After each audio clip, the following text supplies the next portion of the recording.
안녕하세요. 미니스탁맨입니다. 2021년 11월 26일 성장주 투자를 위해서도 포트폴리오 관리가 중요하다라는 주제로 미니스탁 매수일지 말씀드려 보겠습니다. 이날은 장이 절반만 열렸던 날이었죠. 그리고 굉장히 초토화죠. 이 정도면 굉장히 아마 깜짝 놀라셨을 것 같아요. 굉장히 많이 좀 빠졌던 그런 날입니다.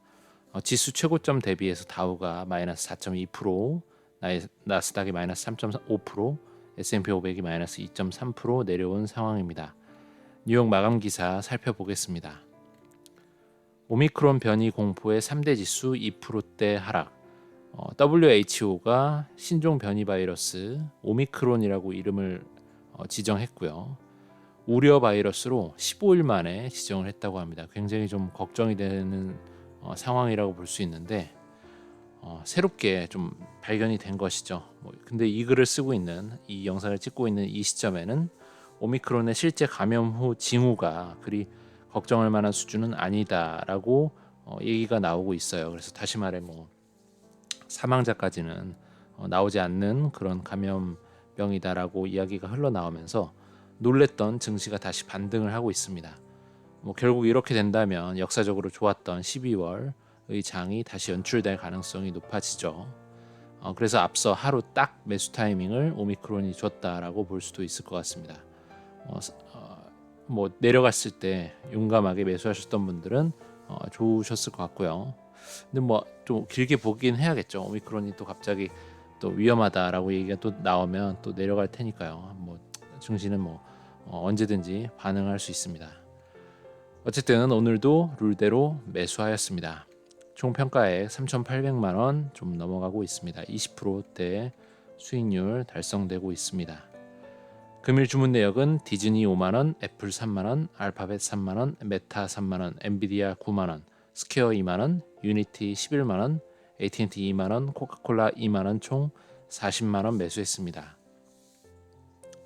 우리에게 농심 투자법으로 유명하신 분이죠. 박영옥 대표님의 최근 신간 저도 추천드린 적이 있는데요. 주식 투자 절대 원칙이란 책에 보면 이런 이야기가 나옵니다. 주식 투자의 본질은 미래의 성공에 내 돈을 미리 태우는 것이다. 그러므로 미래를 내다보는 투자자로서의 안목이 필수적이다. 이때의 미래는 대체로 3년, 5년, 10년 정도를 말한다. 세상의 흐름을 감지하면 앞으로 어느 산업, 어느 업종에 볕이 들지 알 수가 있다. 그리고 나를 대신해 미래를 준비해줄 기업이 무엇인지 파악해낼 수 있다. 미래의 성공에 내 돈을 미리 태우는 것이 바로 주식 투자의 본질이다. 너무나 공감 가는 말입니다. 우리가 주식 투자를 하는 이유가 사실 돈을 벌기 위해서죠. 돈을 근데 무에서 유를 창조한다기보다는 투자는 사실 종잣돈이 있는 상황에서 이것이 불어나는 형태가 되는 것 같습니다. 그런데 돈을 제대로 불려가지고 부자가 되기 위해서는 방어적 성격의 배당주 투자도 물론 의미가 있겠죠. 하지만 좀 더 빠른 길을 찾고 싶은 분들, 저도 그렇지만 역시나 성장주의 비중을 크게 싣고 투자를 하는 것이 중요해지지 않나라는 생각이 듭니다. 최근에 그래서 제가 읽고 있던 책인데 성장주 투자 관련해서 레이어드의 미국 주식 투자 원칙이라는 책에 보면 파괴적 혁신 기업이 실행하는 비즈니스 패턴이라는 부분이 있는데 한번 도움이 될까 싶어 가져와 봤습니다. 첫 번째 단계 총 5단계로 이루어져 있어요. 첫 번째, 기존 플레이어는 가장 수요가 많은 고객 또는 가장 많은 이익을 주는 고객을 위해 비즈니스를 혁신하고 상품 및 서비스를 개발한다. 낮은 수익을 주는 시장은 무시된다. 2단계, 파괴적 혁신 기업은 무시받는 시장을 목표로 기존 플레이어보다 낮은 가격으로 시장의 일부를 가져온다. 3단계, 기존 플레이어는 새로운 파괴적 혁신 기업에 대응하지 않고 계속해서 더욱 많은 수익을 주는 고객에게만 집중한다. 4단계, 파괴적 혁신 기업은 때가 되면 기존 플레이어의 핵심 고객으로부터 흥미를 끌 수 있는 솔루션을 내놓으면서 높은 수익을 창출할 수 있는 시장에 진입한다. 5단계, 만약 파괴적 혁신 기업이 기존 플레이어의 핵심 고객을 확보하기 시작하면 파괴적 혁신이 시작된 것이다 라는 것입니다. 이 단계를 각 단계별로 음미해 볼 필요가 있어요. 그래서 이렇게만 보면 좀 이해가 안 될 수 있으니 사례를 한번 보시면 좋을 것 같아서 한번 시총 이미 1000조가 넘어버린 테슬라를 한번 예를 들어서 말씀을 드려볼까 합니다. 분명히 뭐 내가 남들이 모를 때 미리 투자해서 자리를 잡고 있으면 나중에 파괴적 혁신이 일어났을 때 얻을 수 있는 과실이 분명히 크겠죠. 위에서의 1에서부터 5단계를 테슬라에 비유해서 한번 작성을 해봤습니다. 1단계, 기존 플레이어인 폭스바겐, 도요타와 같은 플레이어는 가장 수요가 많은 내연 기관차를 지속적으로 개발하고 신제품을 출시한다. 아직 전기차 시장은 이르다며 하이브리드 정도에 집중한다. 특히 도요타가 그랬죠. 지금도 그러고 있고요. 그런 가운데 테슬라라는 회사가 전기차의 기준이 되겠다며 원대한 계획을 발표한다. 아직까지 이 1단계에서는 폭스바겐, 도요타, 우리의 현대, 기아도 그렇지만 내연기관, 기존의 가솔린이나 경유차들 이런 것들에 집중해서 만들고 있는데 하이브리드 정도 출시하고 전기차는 맛배기 정도 계획해서 나오는 종류를 많이 만들지 않죠. 그런 단계라고 볼 수 있을 것 같습니다. 두 번째 단계, 기존의 내연 기관차 브랜드사들이 전기차를 살짝 만들어 맛보기만 보여주는 느낌으로 시장에 출시하는 데 비해서 테슬라는 저렴한 배터리와 라이다 없이 카메라만으로도 구동할 수 있는 자율주행을 준비한다. 실제로 그렇게 하고 있었죠. 저렴한 배터리도 직접 이제 만들겠다고 막 배터리 데이트 얘기를 했었고, 카메라만으로도 구동할 수 있는 자율주행을 만들어가고 있죠. 빅데이터 가지고 비싼 라이다 같은 거 없이 구글의 웨이모처럼 하지 않고 그냥 직접 카메라만 있으면 다 가능하다라고 얘기를 하고 있습니다. 실제로 많이 완성도가 높아지고 있다고 들었어요. 3단계, 여전히 기존의 내연 기관차 브랜드사들은 테슬라에 관심이 없고 테슬라, 특히 일론 머스크는 뻥쟁이라 생각하고 있다. 본격적으로 양산되지 않은 상태에서 이 기업이 추구하는 비즈니스를 아무도 믿어주지 않고 있다. 2단계에서 가장 변동성이 높은 단계이죠. 아직 양산이 되지 않은 상태에서 꿈과 희망만을 얘기할 수밖에 없는, 무언가 이렇게 손에 잡히지 않은, 가시화되지 않은 상태에서 믿고서 이 기업에 투자를 하기 위해서는 상당한 용기와 약간의 무모함이 필요할 수 있다라고 생각이 듭니다. 4단계, 테슬라의 기가팩토리가 완공되기 시작하고 한 방에 차를 찍어내기 시작하면서 믿을 수 없는 원가율과 마진이 남기 시작하며 미래의 꿈을 가시화시켜 나가고 있고, 이것이 주가에 반영된다. 이것이 지금 거의 현재의 지금의 모습이죠. 그래서 1000조를 달성한 것이고요.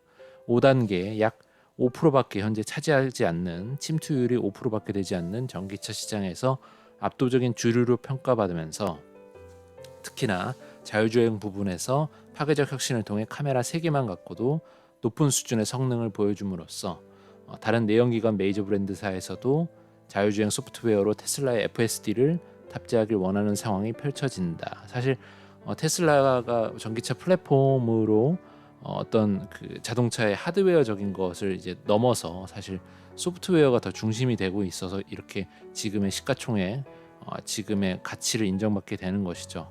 그래서 폭스바겐이나 어떤 자동차가 되었든, 자동차 브랜드사가 되었든 결국에는 자율주행의 완성도는 테슬라가 압도적이어서 테슬라를 탑재하게 되는 그런 상황이 펼쳐지면 테슬라는 지금 5단계의 파괴적 혁신을 만들어내는 상황이 되는 것이겠죠.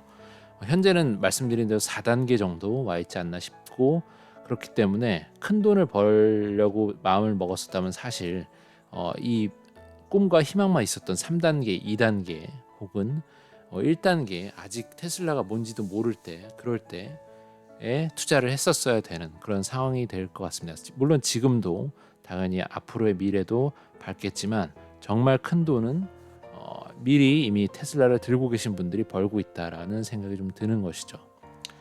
이미 1, 2단계에서 미리 내 돈을 테슬라와 싱크를 맞췄어야 된다는 생각을 할 수 있다는 것입니다.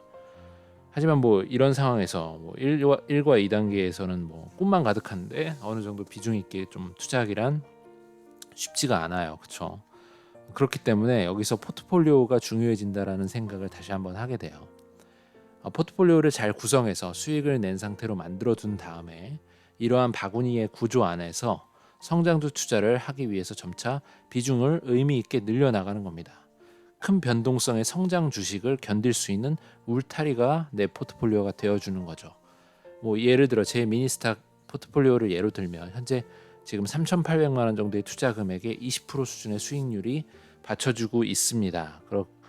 수익액이 약 660만 원 정도 되는데 이제 제 포트 안에서 성장주 투자로 마음먹고 있는 뭐 유니티와 스퀘어에 대한 투자를 제가 좀 비중을 실어야겠다라고 마음을 먹었다고 해봐요. 그러면 유니티와 스퀘어가 합쳐서 마이너스 20%가 찍히더라도 이미 벌어놓은 숫자상의 660만 원이 받쳐주고 있는 거죠. 방어벽을 쳐주고 있는 겁니다. 그래서 3천만 원에 마이너스 20% 하면 600만 원 정도 되니까 최소한 유니티와 스퀘어를 3천 정도 투자했을 때 마이너스 20% 정도는 견딜 수 있는 그러한 구조화된 바구니를 지금 만들어 놓았다라고 볼 수가 있는 겁니다. 그래서 앞으로 제 계획은 조금 더 유니티와 스퀘어를 힘을 실으려고 마음을 먹고 있습니다. 제 기준으로는 유니티는 현재 3단계와 2단계 사이 정도 되지 않을까라는 생각이 좀 들고요.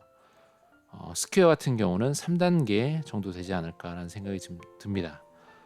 그래서 지금도 아직 늦지 않았다는 생각에 조금 더 투자를 해볼 생각입니다. 스퀘어 같은 경우는 워낙 핀테크 회사들도 많고 경쟁이 심해서 조금 더 걱정이 되긴 하지만 그래도 여러 가지 것들을 좀 살펴보고 분석을 해본 결과 믿을 만한 구석들이 좀 있기 때문에 스퀘어를 좀 믿고 가보려고 마음을 먹고 있습니다. 결국 포트폴리오 관리는 성장주 투자를 위해서도 정말 중요하다라는 걸 말씀드리고 싶었습니다. 오늘은 여기까지 하겠습니다. 모두 성공 투자 기원 드리고요. 좋은 하루 되셨으면 좋겠습니다. 감사합니다.